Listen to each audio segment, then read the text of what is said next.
discover that our experiments have stopped being productive, let us pivot to a new fundamental strategy that could allow us to do better experiments. That's what a pivot is. I was groping around for a way to describe a phenomenon that I kept seeing in the startups I was working with. So I wrote a blog post. I mean, the blog post, it wasn't like coining the term pivot, it just said, pivot, don't jump to a new vision.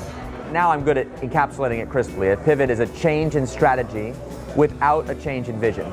I show in my slides now a cartoon I saw, I kid you not, in the New Yorker magazine. There's a man and a woman sitting in an outdoor cafe, and the caption below says, "I'm not leaving you, I'm pivoting to another man."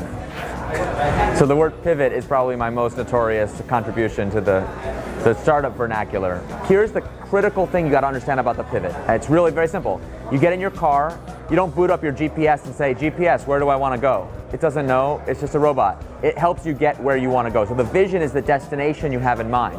But if you run into an obstacle, you don't just drive your car into the obstacle over and over again in the hopes that it will be fine. You, with the help of your GPS, find a way around. Okay, very simple. Startups that succeed all do that really well. They start out with an idea that sounds good, but turns out to be terrible. YouTube started out as a dating site, and they only after people were starting to upload all kinds of video did they make the pivot to a video site. Flickr was an online video game. One of the things you could do in the online game was upload photos. And since that's the only thing players actually did, they said, hey, man, don't we make it, we call it a zoom-in pivot, where you take one part of the product and you make the whole product, you shrink it down to just that one thing. You make the world's best photo uploading service, even though you meant to make an online game. First version of Twitter was this thing called Audio, which is a podcasting service.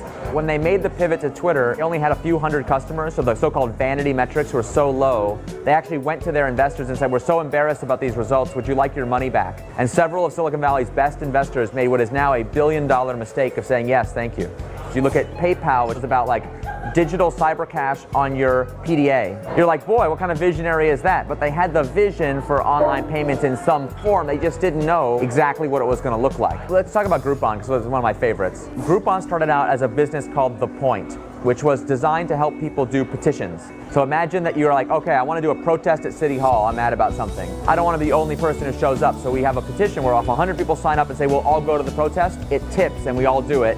If we never get to 100, it doesn't tip. Great idea, right? Wrong. They got no traction at all, it was a disaster, didn't work. So they're like, okay, we gotta try something new. They decided to try the social commerce thing. Social commerce is about creating coupons where we all get a discount if we all buy at the same time. I think it was 2-for-1 pizza in the pizza restaurant in the lobby of their building. Okay, that was the breakthrough technology. 20 people redeemed it. Now, I don't know about you. If I had been there, I would have known. Oh, obviously, 20 free pizzas equals fastest company in history to get $1 billion in sales. But most of us, let's be honest, we would not have known. 20 free pizzas, whatever. The reason the Groupon founders understood the power of selling 20 free pizzas is that they had failed for a year to get anybody to buy anything at all. That actually made them excited enough to try the next experiment and the next and the next and the next. That's what a pivot is. It is redeeming the failure because we learned so much about what's possible.